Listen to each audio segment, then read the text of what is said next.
Tras las últimas declaraciones públicas y la primera destitución oficial firmada por el Papa León XIV, se ha desatado un verdadero terremoto en ciertos ambientes eclesiásticos. Hay quienes hablan de un cambio de época, quienes temen una restauración, quienes observan en silencio y quienes comienzan a temblar. Pero detrás de los gestos y las palabras del nuevo pontífice hay mucho más de lo que parece. Quédate hasta el final. Algunos detalles se escapan a muchos, pero no a quienes saben dónde buscar. El pontificado del Papa León XIV comenzó oficialmente con una misa solemne celebrada en la Basílica de San Pedro. Roma fue el escenario de una liturgia llena de simbolismo, pero fue la homilía del nuevo pontífice la que dio en el clavo, ofreciendo a los fieles no un discurso genérico, sino una declaración de intenciones clara y sin vacilaciones. Dos palabras clave, repetidas varias veces: unidad y amor, pronunciadas no como eslóganes, sino como directrices precisas de un pontificado que parece querer archivar definitivamente la ambigüedad y la confusión que han marcado los últimos años. El Papa León no quería construir una imagen de sí mismo como innovador o reformador.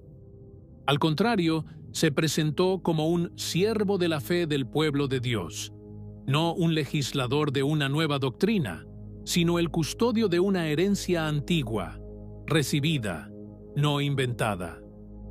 Él habló claro. Cristo no le pidió a Pedro que fuera un líder aislado, sino que confirmara a los hermanos en la fe y los mantuviera unidos en la verdad.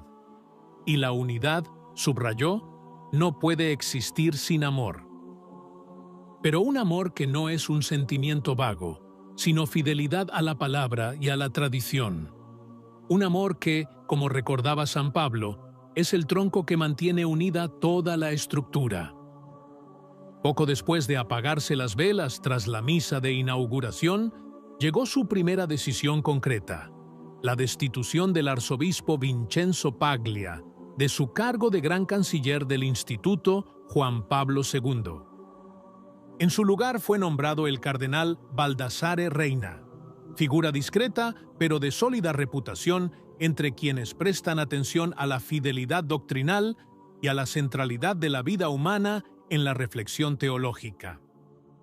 Este nombramiento despertó inmediatamente el interés de los observadores, porque Paglia había sido uno de los artífices de la profunda revisión del instituto realizada bajo el pontificado anterior. A partir de 2016, asistimos a una verdadera reconfiguración. Salieron los profesores que defendían la visión clásica de la moral católica y entraron nuevos profesores más abiertos a revisar, en un espíritu de actualización, cuestiones bioéticas y antropológicas centrales. Algunas posiciones surgidas dentro del instituto habían suscitado dudas entre creyentes y eruditos. Se había ido hablando cada vez más de nuevas formas de afecto, de la posibilidad de releer la estructura de la familia de un modo más inclusivo, e incluso de una relectura pastoral de prácticas que antes se consideraban incompatibles con el mensaje evangélico. El propio Paglia se ha convertido en una figura controvertida con el tiempo. Sus declaraciones sobre temas extremadamente sensibles, como el final de la vida o terapias médicas moralmente controvertidas, a menudo han generado confusión. Más polémicos aún son algunos episodios relacionados con su gestión y comunicación pública, incluida una elección artística en su diócesis que provocó indignación internacional por unos contenidos visuales juzgados por muchos como incompatibles con la sobriedad eclesiástica. A ello se suman rumores nunca del todo aclarados sobre fondos destinados a actividades benéficas que fueron utilizados para fines muy diversos. Si bien sigue siendo director de la Academia Pontificia para la Vida, la salida de Paglia de una de las instituciones simbólicas de la enseñanza moral marca un cambio de rumbo importante. Es difícil no leer en este gesto un deseo por parte del Papa León XIV de restablecer un sentido de coherencia doctrinal, especialmente en aquellas cuestiones que tocan la verdad del hombre y su vocación relacional. En su primer encuentro con el cuerpo diplomático acreditado ante la Santa Sede, el Papa León XIV pronunció unas palabras que, aunque no en tono agresivo, fueron suficientes para provocar un pequeño terremoto. Después de hablar de la paz como fruto de la justicia social, llegó al segundo pilar de su pontificado, la defensa de la familia. Pero no fue una discusión abstracta ni matizada. El pontífice definió con precisión lo que la Iglesia entiende por familia: una comunión estable y duradera entre un hombre y una mujer, abierta a la vida y fundada en la donación recíproca. Esto bastó para provocar una reacción de diversos sectores, tanto eclesiásticos como civiles. Dentro de la Iglesia, algunas voces notoriamente inclinadas a la llamada actualización pastoral han optado por un silencio prudente, si no glacial. Otros, sin embargo, han hablado abiertamente de un paso atrás, utilizando tonos polémicos en canales online y medios progresistas. Fuera de los muros del Vaticano, los comentarios fueron aún más acalorados. Algunos activistas y comentaristas han acusado a León XIV de hacer retroceder el reloj, evocando una visión antropológica que, dicen, no tiene en cuenta las nuevas realidades sociales. Pero precisamente sobre este punto, el Papa fue inequívoco. No se trata, dijo, de una batalla ideológica o cultural, sino de fidelidad a la verdad sobre el hombre y al plan originario del Creador. Una verdad que no discrimina, sino que guía, que no se impone, sino que propone, y, sobre todo, no cambia con los cambios en el consenso público. Sus palabras: la verdad es una persona, Cristo, tuvieron un fuerte eco entre aquellos fieles que durante años se habían sentido marginados por haber simplemente reiterado lo que la Iglesia siempre ha enseñado. Pero no todos comparten el entusiasmo que estalló en torno a los primeros actos del pontificado del Papa León XIV. Si bien por una parte muchos círculos conservadores y fieles, vinculados a la tradición católica, han acogido con alegría sus palabras sobre la familia, la verdad y la unidad, por otro lado, no faltan voces críticas que invitan a la cautela.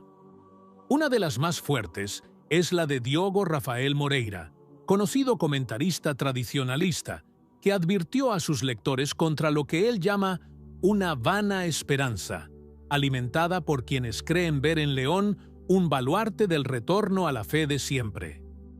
Según Moreira, los gestos y declaraciones del nuevo pontífice son todavía demasiado ambiguos para ser considerados un verdadero cambio de dirección. En su opinión, León XIV continuaba, con tonos más tranquilizadores, el programa modernista de su predecesor. El caso de la canonización de Isaac de Nínive sería la prueba más clara de ello. Isaac, de hecho, pertenecía a la Iglesia de Oriente, separada de Roma y opuesta al Concilio de Éfeso. Sus visiones del infierno y de la salvación universal siempre han sido objeto de fuertes críticas. Sin embargo, en 2024, el Papa Francisco oficializó su memoria litúrgica y León XIV confirmó la decisión sin reservas. Esto, según Moreira, no es un detalle despreciable, sino una clara señal de continuidad con un enfoque ecuménico que tiende a superar los dogmas en favor de un misticismo indistinto, más cercano a las sensibilidades gnósticas que al depositum fidei. No se trata, dice, de una simple apertura al diálogo, sino de una teología que vacía el contenido de la fe para sustituirlo por experiencias espirituales subjetivas y transconfesionales. Pero las críticas no terminan ahí. Siempre, según Moreira, el error más grave no es del Papa, sino de los conservadores que, para ganar terreno, se apresuran a celebrar cada gesto como si fuera la prueba definitiva de un cambio de rumbo. El peor ciego es el que no quiere ver, dice, denunciando un cierto entusiasmo ciego que acaba legitimando lo que en otros tiempos habría sido denunciado con fuerza.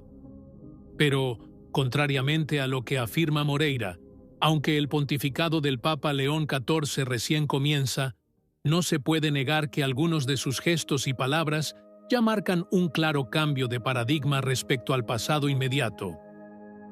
El tono, las referencias doctrinales, la claridad del lenguaje, todo sugiere una voluntad de recuperar la coherencia y la identidad católica. Sin embargo, es necesario tener precaución. Se necesita discernimiento. Ante todo, es necesaria la oración. Porque la verdadera renovación requiere tiempo, raíces sólidas y fidelidad constante. En una época marcada por la confusión y las reacciones impulsivas, la esperanza no debe transformarse en entusiasmo ciego, ni el realismo en cinismo. Es la hora del silencio trabajador, de la espera vigilante y de la confianza en la providencia. ¿Qué opinas? Si te gustó el video, comenta Amén. Que Dios te bendiga.